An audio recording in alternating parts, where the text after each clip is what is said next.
Good afternoon. Well, the fact that there's such a large crowd here in the middle of August must mean either that nothing else is happening, or you've all come to listen to General Franklin, who will follow me with a briefing on THAAD after I finish. Pardon? Well, that's, that could be true. I know that there are 6 government spokespeople from the Republic of Uzbekistan here today. I assume you're all from Tashkent, but maybe some of you are from other parts of Uzbekistan. But welcome to our briefing. Let me bring you up to date on the latest in our provision of aid to Turkey. Secretary Cohen spoke with his counterpart yesterday, Minister Chakmalukuk, and the minister said to him that the most necessary support was firefighting equipment, and particularly airdropped fire retardant and suppressant that could be used around the oil refineries and other places. So based on that, the Secretary has deployed 3 Air National Guard C-130 planes equipped with the modular airborne firefighting systems. These planes will be from Cheyenne, Wyoming, Charlotte, North Carolina, and Channel Islands, California. Now, they are being preceded by a C-17 filled with support equipment and personnel. The support equipment includes 22,000 pounds of fire retardant and a chemical mixing unit. I believe this retardant is mixed with water and then sprayed out of the planes.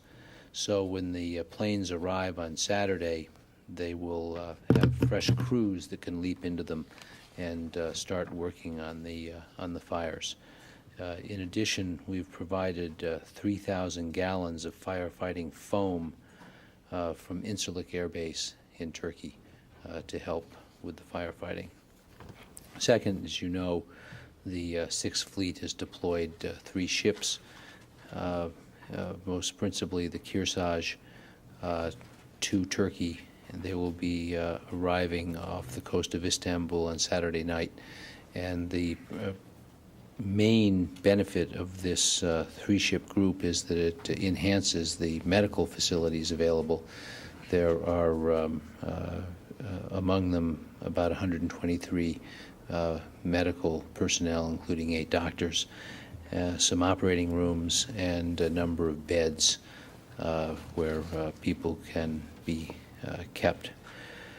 Also, there are 22 helicopters on the Kearsarge, which can ferry people to and from the ships if they need to use the medical facilities there.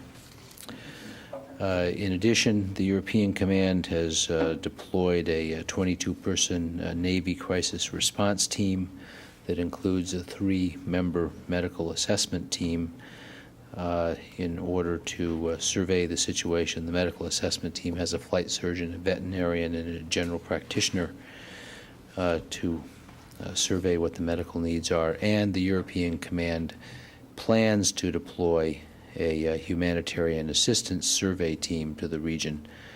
That's still being put together, and the schedule is still being worked out, but that will also give the European Command a greater sense of what the needs are there. Right now, we're concentrating primarily on searching for and caring for survivors. But when that phase of the operation is over, obviously we'll have to concentrate on providing shelter and food. Our embassy in Turkey has requested 30,000 tents, and the military is in the process of working to find those tents. As you know, many tents were deployed to Albania and Macedonia, and even though those refugee camps have closed down, the refugees were allowed to take the tents with them into Kosovo so they could shelter themselves in Kosovo while they were rebuilding their houses. So one of the sources of tents that we're looking at is from our forces in Kosovo, because they're in the process of having built for them more permanent housing and moving out of tents. And as they move out of the tents, they can be available to go to Turkey. We have 475,000 humanitarian daily rations stored in Europe, and if necessary, they could also be shipped to Turkey to alleviate short-term hunger problems. And finally, the Army Corps of Engineers has some teams of structural analyzers, people who are experts at looking at buildings and deciding whether the damage is so great that they can no longer be occupied. And they're prepared, if asked, to go to Turkey to review the buildings that are still standing in order to decide whether people can move back into those buildings or whether the buildings are so damaged that they should be demolished. And that, I think, brings you up to date on the military support of the Turkey operation so far. Two questions on that, Ken. Will these 3 planes be stationed in Incirlik, one assumes, right? They would. No, I believe they'll be stationed in Istanbul, because that will keep them closer to Izmit, where the oil refineries are. Yes, And, Barbara. Sorry, Charlie, you had another question. Yeah, the daily rations, humanitarian daily rations, one assumes that they could be used by Muslims also, right? These are part of the new rations that can be used by any. Well, since they're basically the same rations that we ship to Albania and Macedonia for Kosovo refugees, most of whom are Muslims, I assume they tend to have pasta in them. You know, they're very high calorie. These are the ones in the distinctive yellow packages that General McDuffie had here. In fact, we opened one up once at a briefing, and you all had a chance to have lunch from one of these HDRs. But yes, I think they can be eaten by a wide variety of religious faiths. Barbara. A couple of follow-ups. Has the Turkish government yet requested, specifically the Kearsarge, to actually provide assistance, or is it just standing offshore awaiting the Turkish request? I'm not aware that they have requested it yet. It's backup facilities, transportation, medical facilities, et cetera, that will be available as necessary. And also a couple other things, like the same thing with the HDRs and the tents. I'm just trying to get a sense, is it just that the Turkish requests haven't quite caught up yet, or what have they exactly Well, the requested? embassy has requested tentage for 30,000 people. I don't know whether that reflects a request they got from the Turkish government or not, but our embassy in Ankara has requested that, so our military is working on that. There has been no request for food yet, as I understand it, but we obviously have this available and are ready to provide it if asked. I think right now the Turkish government is concentrating on search and rescue, and they will focus on the other problems after they get through the first challenge. Is there any additional U.S. military assistance going for search and rescue, or is it solely these 2 civilian groups that you airlifted over there? Well, that's primarily what the United States has provided. As you know, Israel and many other countries, including Greece and Armenia, I believe, have provided search and rescue workers. But I think those are the only ones we provided so far. And just 2 other, I'm sorry, very quick questions. Can you bring us up to date? Are there still 2 civilian Navy employees missing in Turkey, and also a family, I believe, in another town? All I know is that initially there were 4 Americans missing at the Navy base, and I believe there were 3 people working for a contractor in support of the Navy Sea Systems Command, and 1 spouse of one of those contract workers. 2 of those people have been found. And Alive? pardon? Alive? I don't believe they were found alive, actually.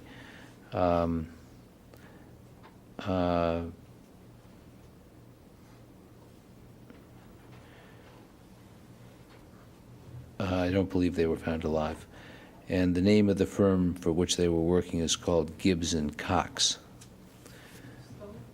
Gibbs, Gibbs, and Cox, Cox, is the name of the firm. I don't have the names of the contractors, and frankly, I'm not sure that that their next of kin have been notified by the civilian company for which they work. So there's still two missing. That is true. At what Navy base? Okay. This is at the Turkish Navy base at Gulkuk, Turkey, spelled Golcuk.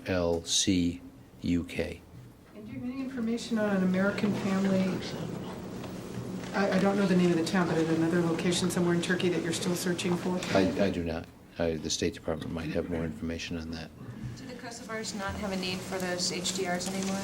Are they all fixed up with food? Well, they were shipped to Europe in support of the Kosovo operation, and I guess that now that they're back home and we know that they are harvesting wheat and corn, that right now they don't have a need. Maybe they would in the winter, but there could be a more urgent need in Turkey. We can get more HDRs as necessary. Did you say those 4 Americans were civilians, or? I did say that, yes. There's I'm no sorry, note? 2 were found alive and were back in the States. This is updated information as we go on. 2 were found alive and are back in the States, and the 2 others are missing and their status is unknown. There's no U.S. military people missing or killed? Not that we've heard about, no. And that's 2 missing plus a spouse, is that correct? No. 2 have been, there were 2 missing, 1 contractor and 1 spouse are the people who are missing. 2 others are alive and back in the States. There were 4 to begin with. And is the contractor's spouse, is that the assumption? Well, I don't know who the spouse is, which one of the 3 people she was with, or whether she was unattached to any of those 3. These are all good questions that I can't answer. Yes? The question is that North Korea and Pakistan are in trouble economically. And according to the reports, North Korea may further sell missile technology or missiles to Pakistan and Iran. And same thing, Pakistan officials have said that if they get okay from the government, they may sell nuclear technology to other countries. Now, also, India and Pakistan can make neutral bombs also now. So where we have any comment on this after the nuclear tests and now further they can go to make nuclear, not only nuclear bombs, but also neutron bombs? Well, these are all discouraging developments. And we have said many times that we are for a lessening of tensions between India and Pakistan, that we are against proliferation by North Korea or by Pakistan or by other countries. And that continues to be our view. We think that India and Pakistan both should work as hard as they can to reduce tensions between the 2 countries and to hold the military threat to the absolute minimum, whether it's nuclear or conventional. Any, just to follow up, any discussion within the Pentagon or in the government that how to prevent these countries, that all these weapons not to fall in the terrorists' hands, especially bin Laden? Well, when you're talking about nuclear weapons, most countries I believe all countries that have nuclear weapons have worked very hard to get them. They have spent a lot of time and money and scientific enterprise in either developing them or buying them, and they regard control of those weapons as an extremely important sign of their sovereignty and also extremely important to their national defense. So I don't anticipate that these weapons would fall into the wrong hands. Obviously, it's a concern to us, but in general, we're concerned about the spread of weapons of mass destruction. The more likely weapons to fall into terrorist hands are chemical and biological weapons. I think that Secretary Cohen has spoken and written compellingly about that threat. It's one that the government is paying much more attention to these days and will pay more attention to in the future. Ken, have there been any more strikes in Iraq, either inside or outside of the no-fly zone?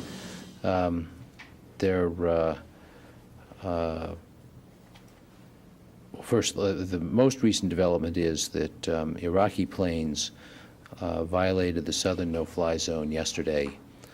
Two F-1 Mirages flew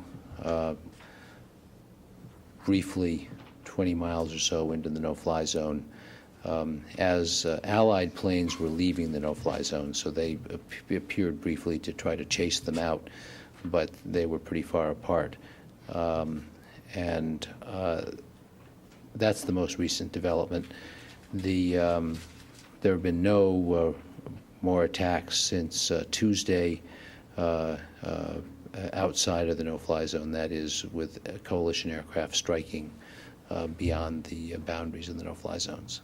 What is the significance of hitting outside of the no-fly zone? Is this a change of policy? No, it's not a change of policy at all.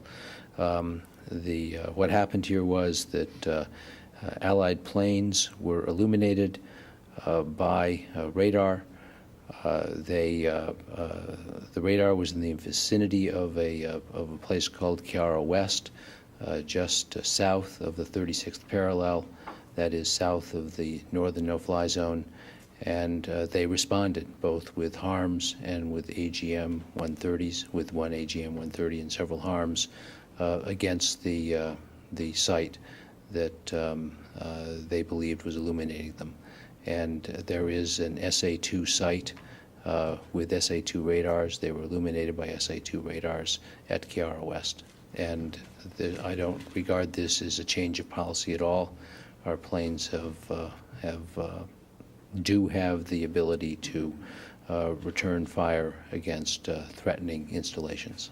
Have they done that before, previously? No, not in this case. Well, what do you make of the Iraqi intentions? Do you have any sense of what they're up to, that for the first time since Desert Fox they would have pinged on us from outside the no-fly zones? I think that you'll have to ask Iraq what's in their head. What Iraq has said publicly is that they want to shoot down a coalition aircraft, and they've posted a reward of $1 million dinars to do that. So they are carrying out a series of steps designed to bring down an Allied aircraft. But as I've said before, they have adopted a fairly low-risk strategy in that they generally do not turn on their radars. They frequently fire missiles ballistically without radar guidance. On Tuesday, the 17th, they did turn on radars and track our planes, and our planes responded aggressively to that. But do you specifically see this then as something tied to trying to step up an effort to shoot down a U.S. or Allied aircraft, or did this just sort of happen and it just happened? Well, I think that the amount of energy that Iraq puts into trying to shoot down Allied planes is episodic. It sort of ebbs and flows, and we've seen periods of stepped-up efforts in the past, and then they've fallen back. So I think it's hard to turn this into a trend right now. Clearly, their level of effort is in many respects less than it was back in January, right after Desert Fox. But it does tend to go through peaks and valleys. And I don't know what is in their heads, except that they have clearly a general desire to shoot down a plane. But they do seem to change their strategy from time to time, and that involves differing levels of effort.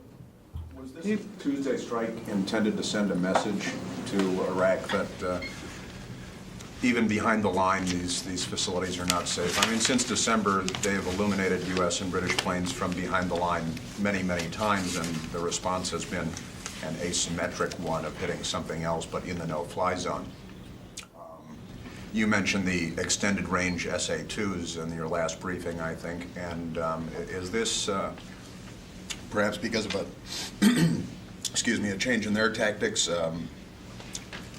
designed to send a message of some kind to them that, you know, no place is safe, that they're not going to be able to play this game from behind the line anymore? No, it was designed to protect Allied aircraft. This But it's was different well than within. The response has been since December. I mean, this is unique. These missiles are just below the 36th parallel. This is a staging area, and they have SA-2s there, and they move them out into other parts of the northern no-fly zone, and then they come back. Generally, the threats have been from missiles they've had forward deployed to the extent they've used their radars to threaten our planes, and not from the Kiara West area. What was unusual here is that they were getting pinged right from this area, the pilots believed, and so they responded. And they make these decisions quickly. And they responded by shooting back at this SAM-2 site.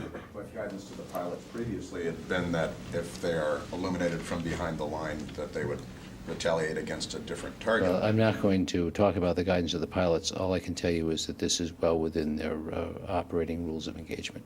Chris? AGM 130 gives you usually a good BDA. What did the AGM 130 and what did the harms hit? It gave us good BDA. What did it hit? They hit part of an SA-2 installation. Can we have that Yes. video? What's the United States reaction? Korea's statement this week. Can I ask one more question on Yeah, the same sure, subject before you sure. go off of it? Can you ratchet back and talk a little bit about the F-1s? You said that 2 Iraqi F-1s went in.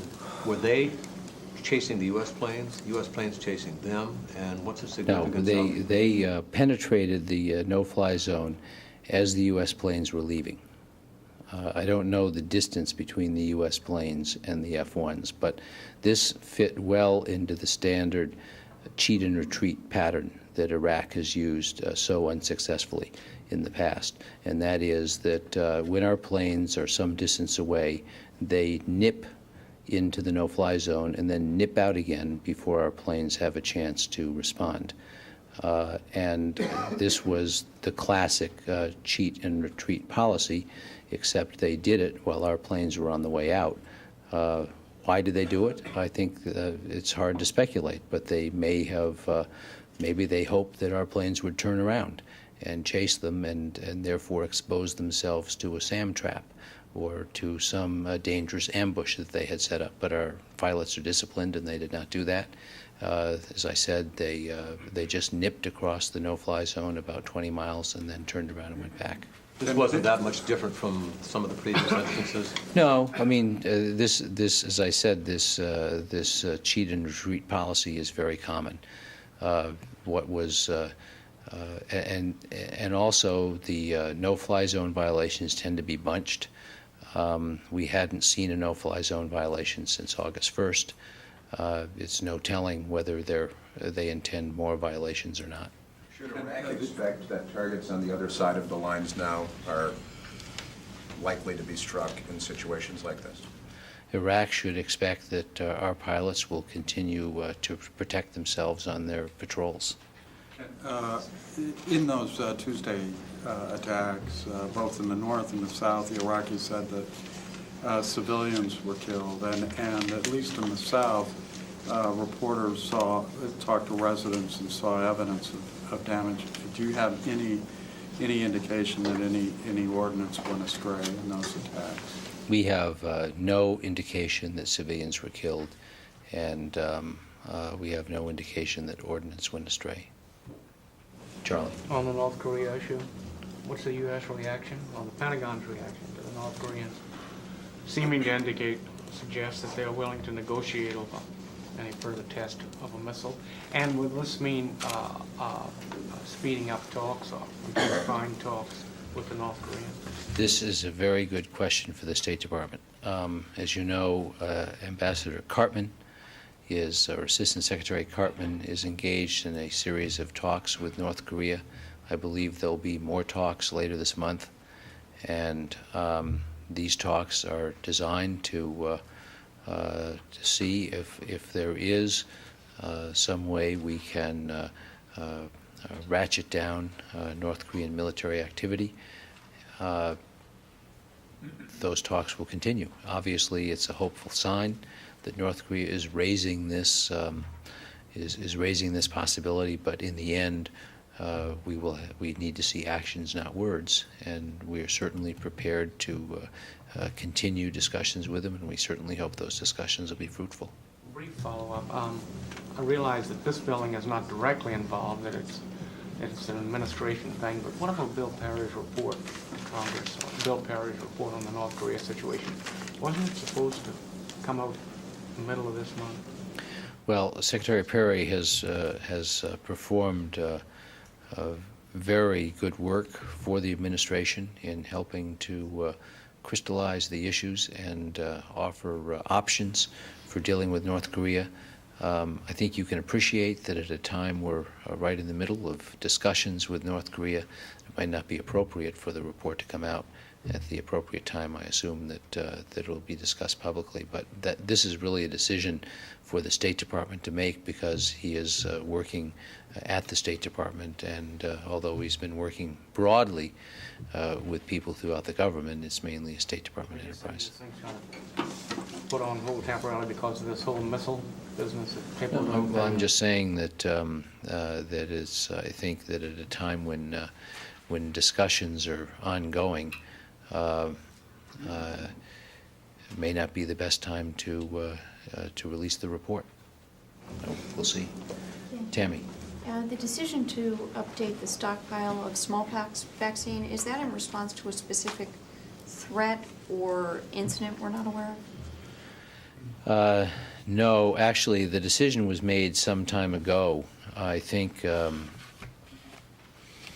year and a half ago, we signed what could potentially be a multi-billion-dollar vaccine procurement contract with a company, and this company will then subcontract for the production of specific vaccines to augment or create stockpiles of vaccines that the military needs. And smallpox was one of those vaccines that was called for in that contract about 18 months ago. So we now have, I think, several 100,000 doses of smallpox vaccine in the stockpile. Much of it's old, and of course we want to look at ways to make sure that we have modern, pure, and effective vaccines in the stockpile. Would this major contract you were referring to, would this be sort of a one-stop shopping for all kinds of vaccines? Yes, it was sort of a mega vaccine contract that we contracted with one company that will then subcontract out to vaccine makers to provide a whole variety of vaccines. I think there were many types of vaccines. Might that include anthrax? No, because this contract was let before, I believe it was let before Secretary Cohen made the decision to require mandatory anthrax vaccinations for the entire force. And secondly, there is only one maker of anthrax vaccine, as you know, and that's the company with which we have now an independent contract for that vaccine. Brian. A UN toxicologist has forwarded a report to, I think, Kofi Annan as well as Secretary General Solana of NATO, outlining what, according to him, is more and more evidence that the Serbs did in fact use some sort of chemical agent, at least against some KLA members, possibly some civilians. I know you talked about that earlier in the year about some of this evidence. Does the Pentagon have any additional evidence of its own that those kinds of things may have been used, on what kind of scale? And also, if so, or if the Pentagon does believe that, does this mean that the U.S. policy towards the government in Serbia could be or should be like it is in Iraq, that if this is a regime that has used these weapons of mass destruction, that they should no longer be allowed to have them? Well, I haven't seen the toxicologist report, so I can't comment on it. I haven't seen any new evidence in U.S. government channels about the use of the possible use of chemical agents. What I said before was that there were reports from the KLA and from refugees that chemical agents were used against Kosovar Albanians by Serb forces. We do know that riot control agents are a standard part of their weaponry, and they have used riot control agents in the past. There were some reports that by NGO doctors and others that possible blister agents could have been used, but I'm not aware that we've ever confirmed those reports. I'll look into this issue and try to get back to you, and I don't think it's appropriate to comment on what if at this stage until we know what the facts are. Ken, Yeah. there was a report today that China is contracted to upgrade an anti-ship missile in Iran, for Iran. As far as you know, is that the case? And if so, would it be a violation of the assurances that were given to Secretary Cohen last year from the Chinese? Well, I can't comment on intelligence matters, even if they've been reported in newspapers. What I can tell you is that the agreement between China and the United States covers longer range, more capable anti-ship cruise missiles, the 801 and the 801-2, than the missile that was discussed in this story, which is the FL-10. So even if the report is true, it wouldn't necessarily violate agreements? Well, first of all, if there is this activity going on, it's disturbing. We do raise issues such as this with the Chinese, and we have talked to them about sending anti-ship missiles to Iran. But the specific agreement covers the 801 and 802. China have again warned Taiwan use of force, and also they are planning a one of the largest military parade to celebrate 50 years of communist rule. Anybody planning to attend from this building, or any comments if they use the force against Taiwan during this 50th anniversary? Well, I guess I'd say as long as their military equipment is on the streets of Beijing, it's probably not threatening Taiwan. So I'm not sure there's any reason to worry about this military parade on the 50th anniversary. Countries frequently use military equipment to celebrate important national anniversaries. And I can't tell you whether we have plans to attend the parade or not. Yes? Just a quick one. Any readout on the ABM modification Start 3 talks this week on progress? No. Those people, Mr. Holm, Assistant Secretary Warner, Susan Cook are on the way back now. I don't think they've arrived yet, and I don't have any readout beyond what was given by the embassy in Moscow yesterday. Thank you. Sure. Now, General Franklin.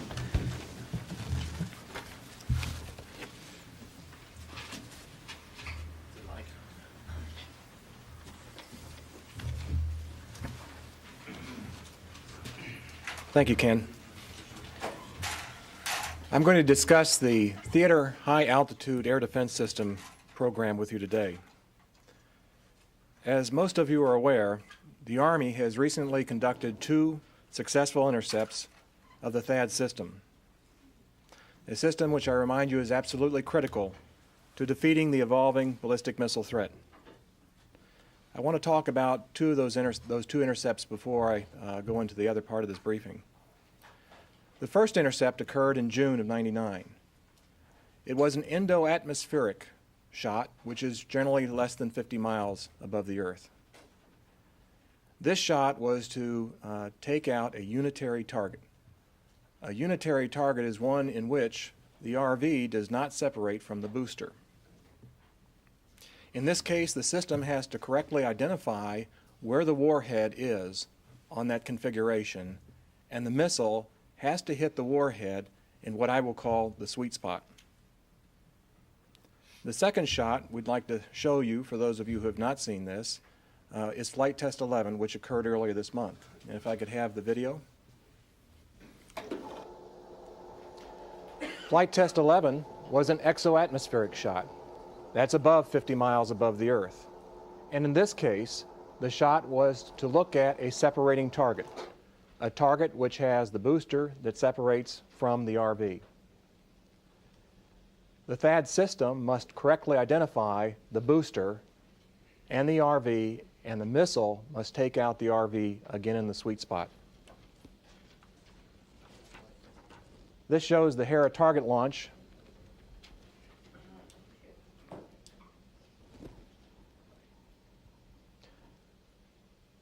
Again, in this shot, it's an exoatmospheric shot, which means it's above 50 miles above the Earth.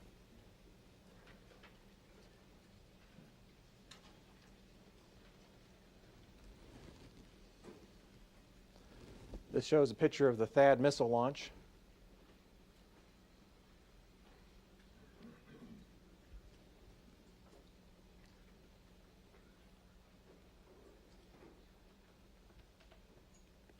The THAAD performs something we call TEMS, which is the THAAD Energy Management System. That's that maneuver that you see now. It is intended to bleed off energy for range safety constraints and also for close-in targets. And this is another shot of the same launch.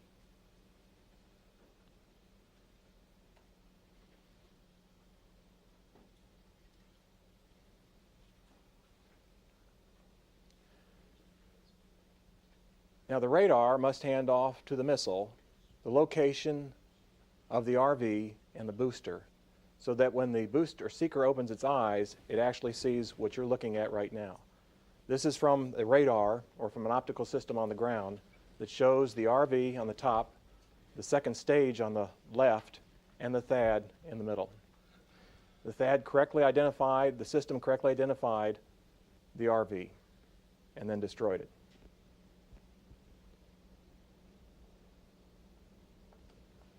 You can turn that off now. We could bring this chart up. What I'm trying to point out to you is we've had two very successful THAAD intercepts. I would also like to point out, and I'll show on this chart, that we've had a total of 11 shots on THAAD.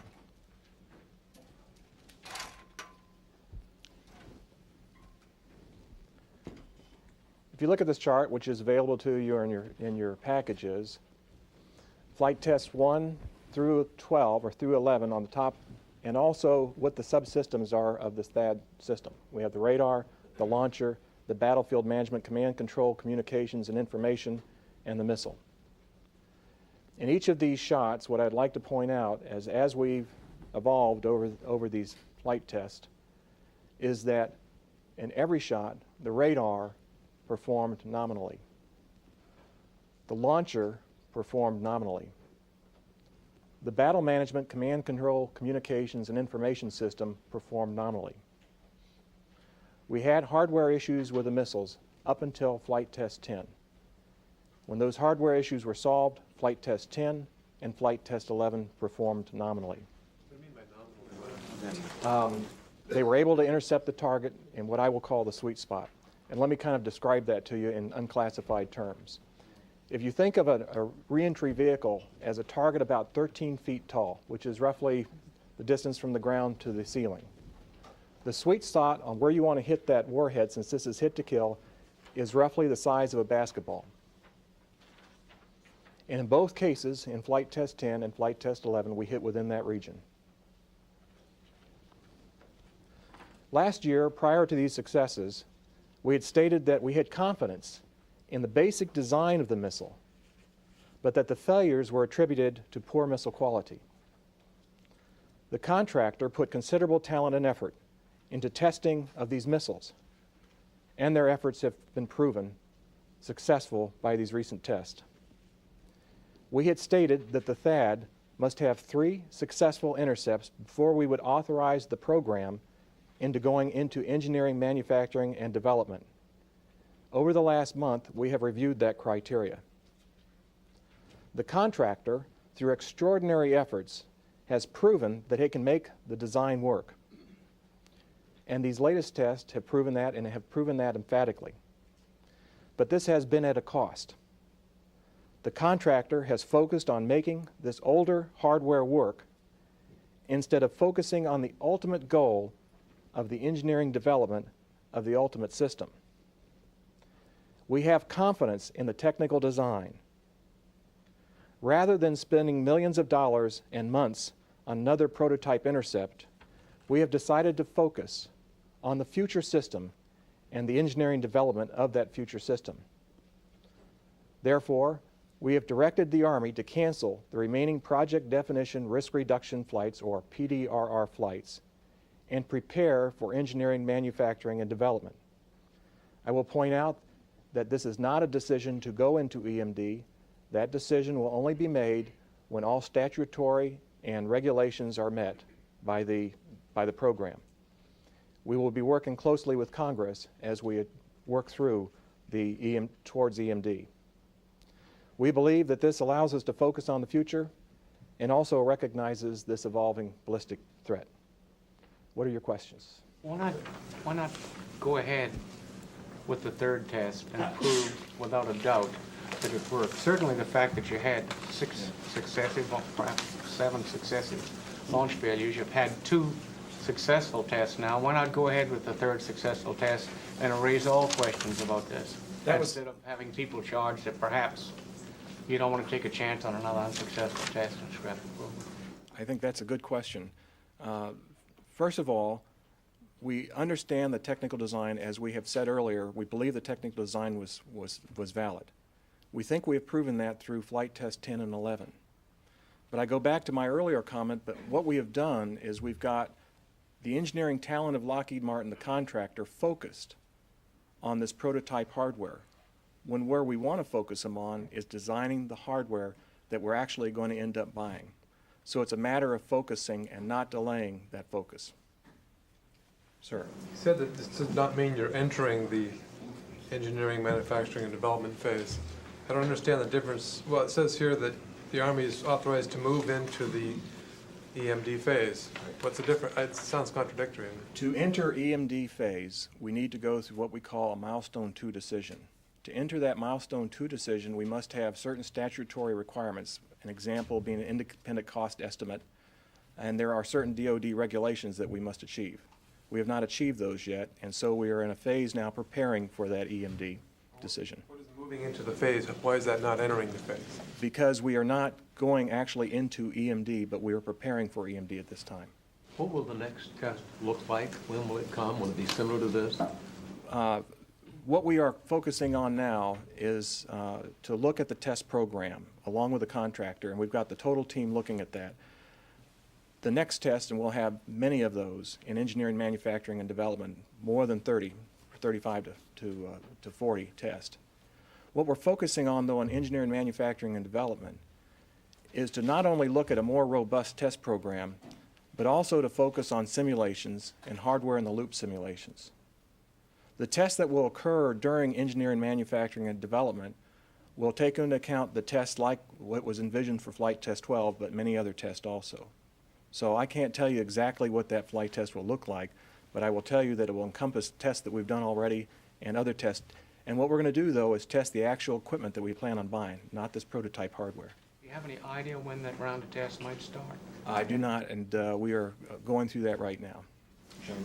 Has the operational test office bought off on this, and can you tell us exactly how much time and how much money you intend to save by canceling this? First of all, a test roughly cost about $15 million.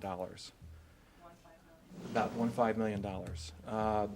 The operational test community, this is a decision by Department of Defense and reflects the Department of Defense consensus. So does that mean the operational test office has okayed it, or have they expressed an opinion at all? This is a consensus. What we need to do is we need to make the test in engineering, manufacturing, and development robust enough to handle any issues we have with the operational testing community. Yes or no, has the operational test office issued an opinion on this, and was that opinion, yeah, sure, go for it? I would just say that this is a consensus among Department of Defense. Including the Defense Secretary? Yes. What was the thinking last year when you raised the bar from 2 to 3 successful tests? I think you have to remember that last year, at this point, we had no successes.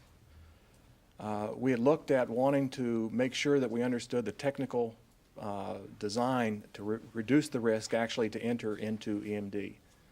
But what we've been able to demonstrate twice in a row now, that not only do we understand the technical design, but that when the system works and all components of that system work, that we are able to actually hit the target exactly where we want to.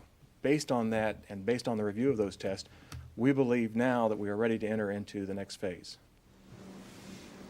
A couple quick questions. One is, do you have an estimate as to how much this could accelerate the eventual fielding of THAAD? Secondly, how much is Lockheed set to get in an EMD contract? And thirdly, is part of this just sort of realization on the part of the department that development of missile defenses are somewhat behind the curve of this evolving threat? Is that part of this as well? Sort of taking a chance, if you will, to make sure that something's out there to deal with North Korean missiles or what have you? All right, let me take your last question first. What this recognizes is we are developing a THAAD program and all of our ballistic missile programs that recognize an evolving threat, but at the same time, we're going to build in the correct test and the proper risk into these programs. So we recognize there's a risk, there's a threat there, but at the same time, we are actually building the program to accommodate the right amount of risk and the right amount of engineering development. Your second question on the amount of the EMD contract, I don't have those figures. Rich, do you have those numbers?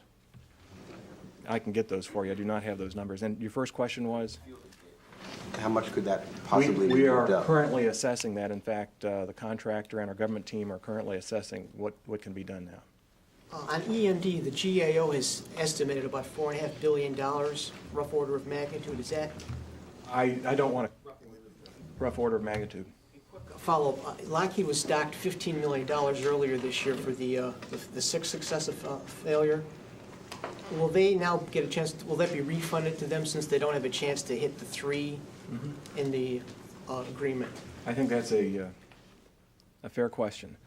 First of all, I'd just like to remind you that this whole program goal is to meet an existing threat, and it's a contractor government team that is meeting that goal. The second thing is that Lockheed Martin, the contractor, has done a very good job putting the right amount of talent and putting a lot of the management oversight into making these successes that I've shown you today. We are currently negotiating with Lockheed Martin over that cure notice. We will do what meets the needs of the government and at the same time be fair to the contractor. But we are in the process now of talking with Lockheed Martin. What's the discussion? I mean, if they were supposed to hit 3, that you're cut off the third one. It seems an equity issue. Just give them the money back. If the discussion is to be fair to the contractor, but at the same time meet the needs of the government. Okay, on the question about operational test and evaluation, Mr. Coy was asked this by a couple news organizations, and he came back with a response for the record saying he opposed or was skeptical about this moving into EMD. Are you aware of that? Because he coordinated it with your office, I thought. I'm not aware of that, and I guess you would have to address that to Mr. Coyle. If everything goes as you'd like to see it happen here, moving into EMD, what's the earliest that the testing could start again? And would they be a mixture of high endo and exo tests, or just high endo, or just exo? Or? I believe the test would start in what, Rich? About 2002, 2003. By the way, that's Brigadier General Richard Davis. He's the head of my director for air and missile defense. Excuse me, you're talking about the 30 to 40 tests. Right. We asked about earlier, and you said no time frame, so it could be. It could be in a time frame, but remember what I told you also, that we are evaluating that system, those tests now. Is that the earliest, 2002, 2003? Yes. So no tests at all until then? Well, there are many tests leading up to that, hardware in the loop, no flight tests. Okay. And would they be exo and high endo, or just both. exo? No, both. First, the contractual question, then one about the test issue. You gave Lockheed a certain amount of money to do X amount of work under PDRR. Basically, the converse of the $15 million. Now they're not doing a certain amount of work in PDRR. I mean, would you have a claim to get money back from them, since you guys awarded them a contract? Again, that is part of what we're discussing with Lockheed Martin now. Since we've canceled Flight Test 12, we are discussing those issues with Lockheed Martin. The $15 million as well as PDR money you might have already given them for work that they're now not performing. We are discussing all issues. The other question, can you elaborate on this? You're looking at the EMD schedule.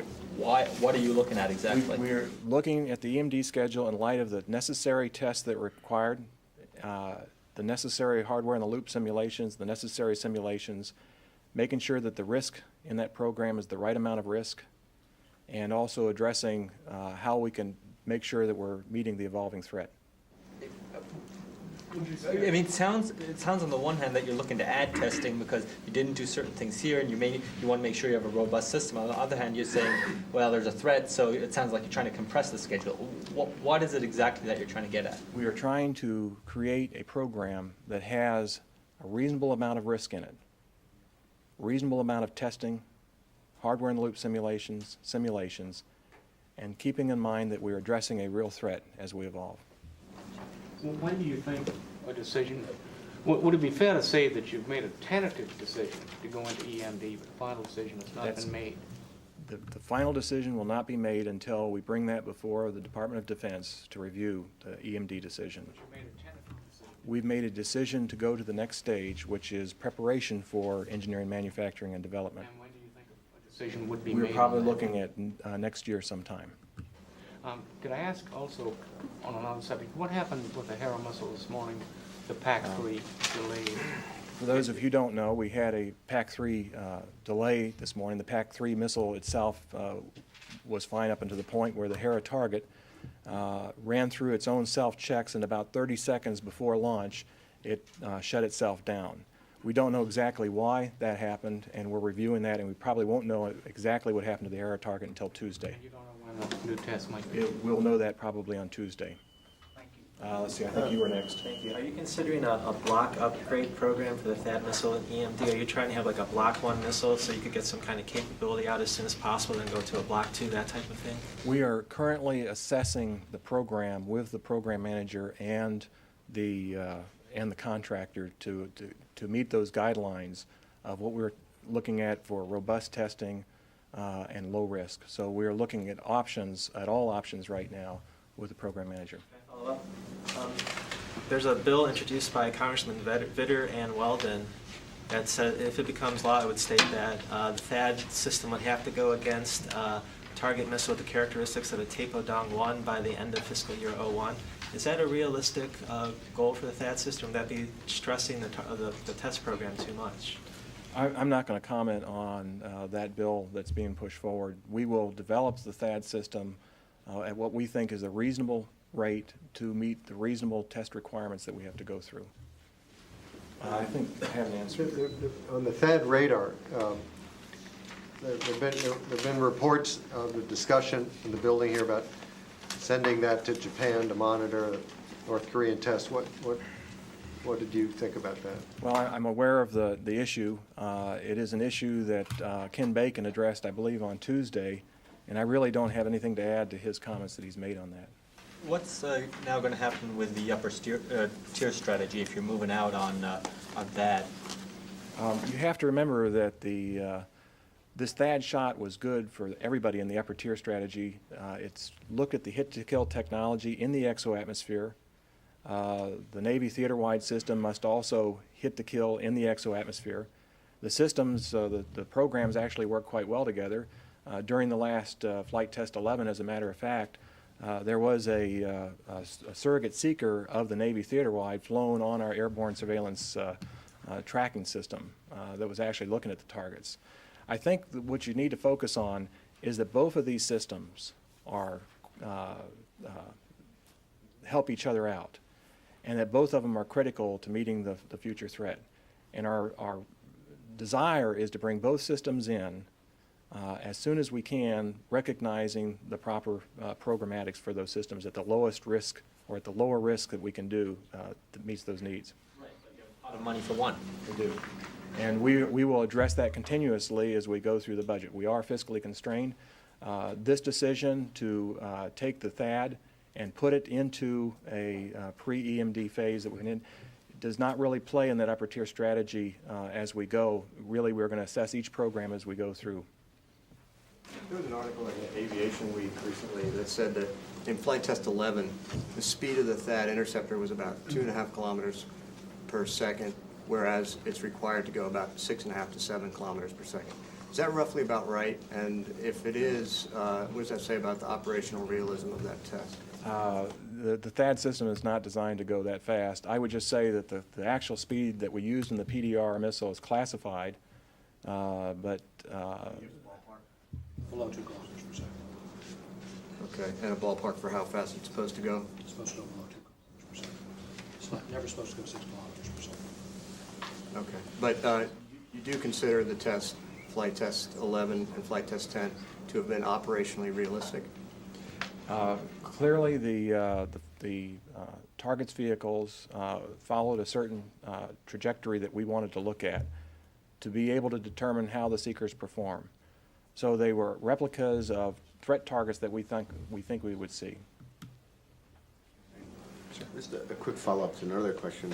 I forget the exact terminology, but there was the plan for these early operational capability missiles.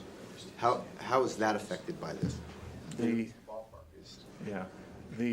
We had at one time, as you remember, a UOES system that looked at bringing a capability to the field earlier.